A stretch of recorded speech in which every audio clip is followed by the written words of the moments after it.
বাংলাদেশের সাতক্ষীরার একজন বীর মুক্তিযোদ্ধা জনাব Gazi Nazrul Islam, at the same time তিনি একজন সংসদ সদস্য। তার একটা ব্যক্তিগত ভিডিও নিয়ে সামাজিক যোগাযোগ মাধ্যমে ব্যাপক সমালোচনা চলছে, ব্যাপক আলোচনা চলছে। তো দর্শক, যেহেতু তিনি জামাত থেকে নির্বাচিত MP, at the same time তিনি জামাতেরও নেতা, এ কারণে জামাত শিবিরের লোকজনের আগ্রহ বেশি। আমি এই ধরনের বিষয়ে আলোচনা করতে চাই না, বাট যেহেতু আমাদের রিলেভেন্স বিতর্কিত বিষয়ে আলোচনা করা, এবং শত শত মানুষ এই ভিডিওটা আমাকে পাঠালো, বললো যে ভাই কিছু একটা বলেন বা যাচাই বাছাই করেন, ঘটনাটা কি। তো দর্শক, এই জন্য জামাতের কেন্দ্রীয় জামাত সংগঠন হিসেবে জামাত এবং জামাতের জনশক্তিরা যেহেতু আমাদের সাথে কানেক্টেড, আমাদের সবার করণীয় নিয়ে এই বিষয়ে কথা বলব।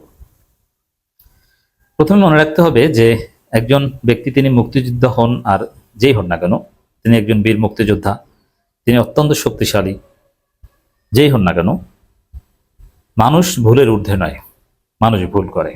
অতএব কারো বিরুদ্ধে কোনো অভিযোগ আসলে আমাদের দৃষ্টিভঙ্গিটা এরকম হওয়া উচিত যে আমরা তাকে তিনি এই কাজ করতে পারেন না এটাও মনে না করি, আবার তিনি করেছেন যাচাই বাছাইয়ের আগে সেই কনক্লুশনও না যাই।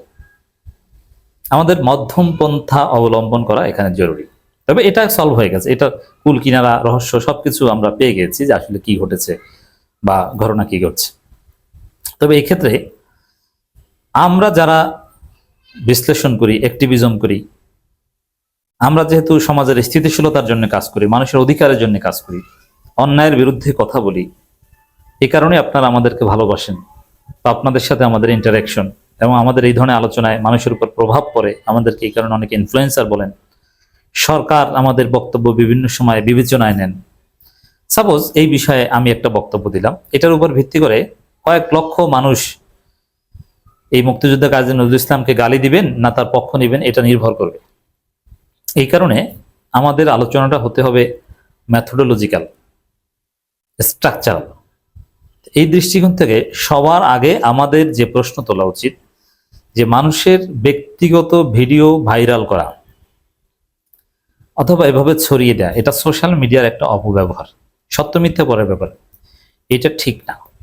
বিশেষ করে যারা বিশ্ববিদ্যালয়ে উইমেন অ্যান্ড জেন্ডার স্টাডিজ পড়েছেন বা এটা নিয়ে কন্টেম্পোরারি কোনো কেস স্টাডি করেছেন, এটা শেখানো হয় এবং এটা এথিক্স। সাপোজ একজন নারী, তিনি ব্যক্তি জীবনে তিনি ধর্ম পালন করেন বা করেন না, এটা ভিন্ন বিষয়।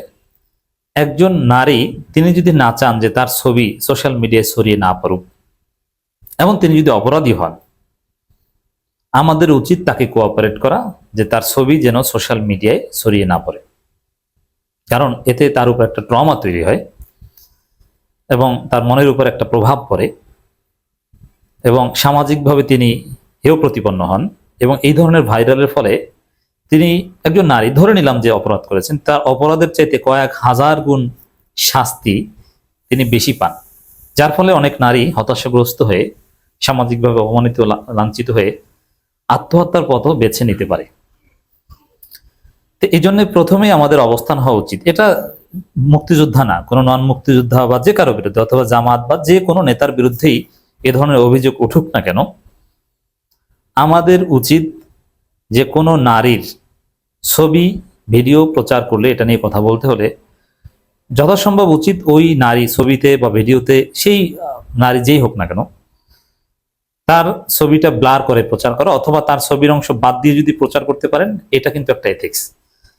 এটা উইমেন অ্যান্ড জেন্ডার স্টাডিজ যদি কেউ করে থাকে, নারীদের সম্মান, নারীদের সিকিউরিটি, সেফটি, তাদের অধিকার, তাদের চাওয়া, এই অ্যান্সারটা আমাদের করতে হবে, নাম্বার ওয়ান। দ্বিতীয় হচ্ছে, একজন ব্যক্তি অপরাধ করেছে বা করে নাই, তিনি যতটুকু করেছেন তার জন্য ততটুকু শাস্তিপ্রাপ্য।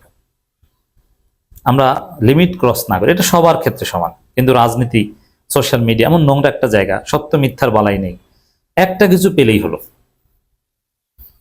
তবে এখানে আরেকটা বিষয় বলবো যে জামাতের জনশক্তিদের মধ্যে একটা বিরাট অংশ আছে যে একটা সুপিরিয়রিটি কমপ্লেক্সিটিতে ভোগেন, একটা একটা ইউটোপিয়ান একটা কল্পনা বিলাসী ভোগেন যে তাদের নেতারা কোনো কিছু করতে পারে না, দুধের ধোয়া। এটা আমি সবসময় বলি যে যারা রাজনীতি করেন, বিশেষ করে রাজনীতি করার মধ্যে যারা নেতা, ইসলামী রাজনীতির কথাই বলছি, যারা নেতা তারা কখনোই ফার্স্ট ক্লাস মুত্তাকি না। এবং এটা বর্তমান বাংলাদেশের যে গণতান্ত্রিক রাজনীতি, বিশেষ করে গণতন্ত্রের যে বৈশিষ্ট্য, এই রাজনীতি করে ফার্স্ট ক্লাস মুত্তাকি সেটা কি, যে একদম তাহাজ্জুদ গুজার একজন মানুষ, কখনো মিথ্যা ঘুরিয়ে পেঁচিয়ে কিছু বলবে না, একদম সহজ সরল, ফ্রাঙ্কলি স্পিকিং, ঘুরানো পেঁচানো ছল চাতুরি কিছু থাকবে না, কৌশল অমুক্তম এগুলো না, একদম সহজ সরল জীবন, সত্য। এটা আদৌ যারা রাজনীতি করে তাদের পক্ষে সম্ভব না।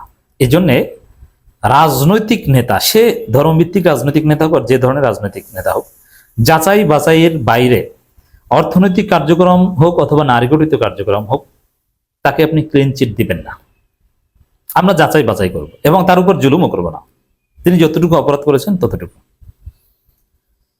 এই নীতিটা আমাদের প্র্যাকটিস করা দরকার।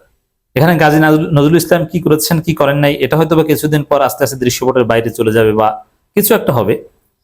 কিন্তু আমি আপনি যদি কারো উপর জুলুম করি বা কোনো নারীর প্রতি আমাদের যে সম্মান দেখানো দরকার সেটা যদি আমরা দেখাতে না পারি, যেমন ওই যে নারী, গাজী নজরুল ইসলামের সাথে যে নারীর ভিডিওতে যাকে দেখা যাচ্ছে,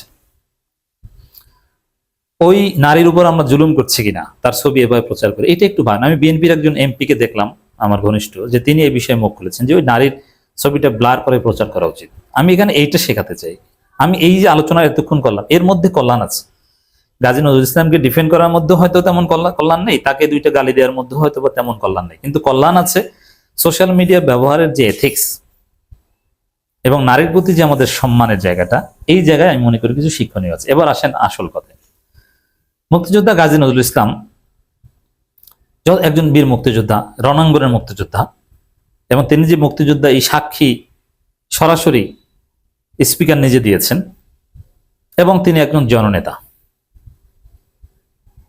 তাকে নিয়ে যে ভিডিওটা ছড়িয়েছে এটা 2023 সালের, এর মানে তখন আওয়ামী লীগ ক্ষমতায়, এবং জামাতের লোকজন প্রথমে এটাকে এআই জেনারেটেড ছবি বলে প্রচার করার চেষ্টা করলেন যে এটা ভুয়া ছবি। আমি অনেকেই ফেসবুক খুলেই দেখছি বলছেন যে এটা ভুয়া ছবি, নানান কিছু।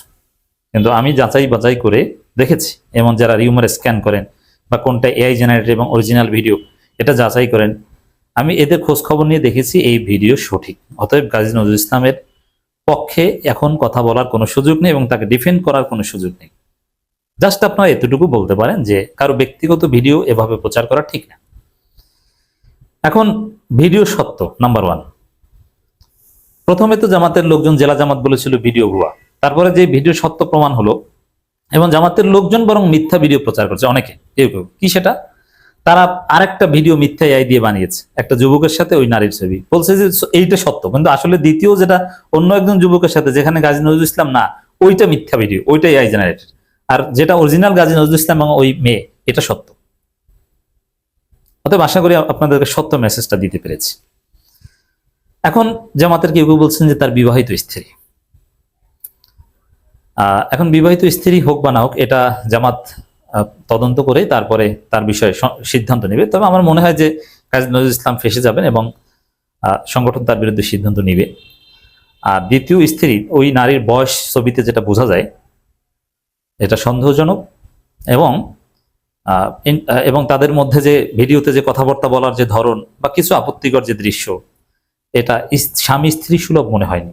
এবং রুমের মধ্যে তাদের যে ড্রেস আপ, গাজী নজরুল ইসলাম যে ড্রেসে ছিলেন, অনেকে বলছেন যে প্রথম স্ত্রীর অনুমতি নিয়ে এই মেয়েকে দ্বিতীয় বিবাহ করেছেন। স্ত্রীর সাথে রুমের মধ্যে যেভাবে অন্তরঙ্গ সময় কাটানোর কথা গাজী নজরুল ইসলামের ভিডিওতে সেভাবে মনে হচ্ছে না। এখানে কোনো ভেজাল আছে বলেই মনে হচ্ছে। অতএব জামাতের লোকজনকে বলবো, ভাই ডিফেন্ড করার চেষ্টা করে না, সংগঠন দ্রুত ব্যবস্থা নেওয়ার মধ্যেই কল্যাণ আছে।